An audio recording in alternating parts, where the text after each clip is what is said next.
tout le monde! Dans cette capsule, nous allons aller voir différents types de questions que vous pourriez rencontrer lorsque nous parlons de la moyenne. Commençons par observer l'exemple ci-contre. La moyenne de l'examen de 9 élèves est de 82%.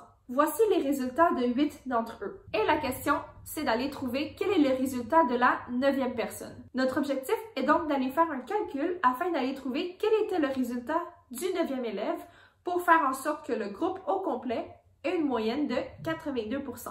Et oui, dans cette question, on va aller faire un petit peu d'algèbre.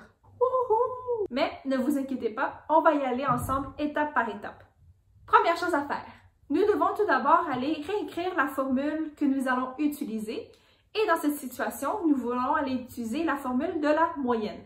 La formule à utiliser est donc de x bar qui est égale à la somme des résultats divisé par le nombre de résultats. Deuxième chose à faire. Maintenant, on va aller remplacer les éléments de cette formule par les informations que nous connaissons. Donc, dans cette situation, je sais que la moyenne du groupe, donc x bar, est de 82%. Je peux donc commencer par écrire 82% à la place du x bar.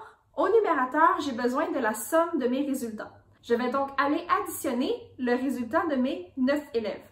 Donc, je commence. J'ai 55, 75, 100, 80, 62, 91, 88, 93 et mon 9e élève, son résultat est inconnu. Donc, c'est ça la question, c'est ça que je cherche. Pour placer mon 9e terme dans l'addition, puisque c'est l'inconnu, je vais laisser la variable x.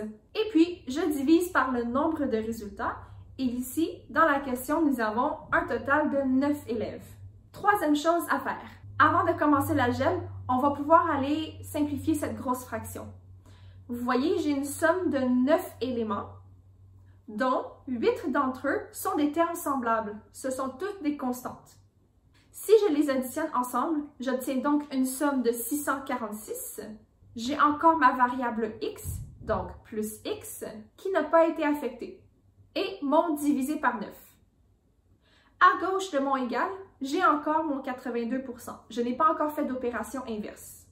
Quatrième chose à faire. Maintenant que nous avons simplifié notre fraction, on est prêt à aller faire notre algèbre, donc nos opérations inverses. Première chose à faire, on doit se débarrasser de notre division.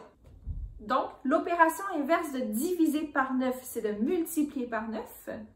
Alors, je vais aller multiplier par 9 à gauche et multiplier par 9 à droite. Ceci me donnerait donc 738, qui est égal à 646 plus x. Donc, vous voyez à droite, en faisant x9, j'ai été éliminer mon dénominateur. La dernière étape avant d'aller trouver la variable x. Donc, je vous rappelle, la variable x, c'est la valeur du 9e élève, le résultat du 9e élève. Je vais aller enlever mon 646 et pour aller annuler une addition, j'ai 646 plus x, je vais aller le soustraire.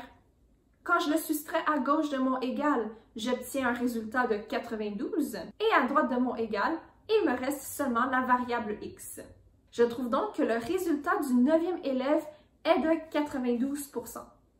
OK, donc il est important de savoir comment faire les calculs, mais il est aussi important de comprendre d'où ça vient.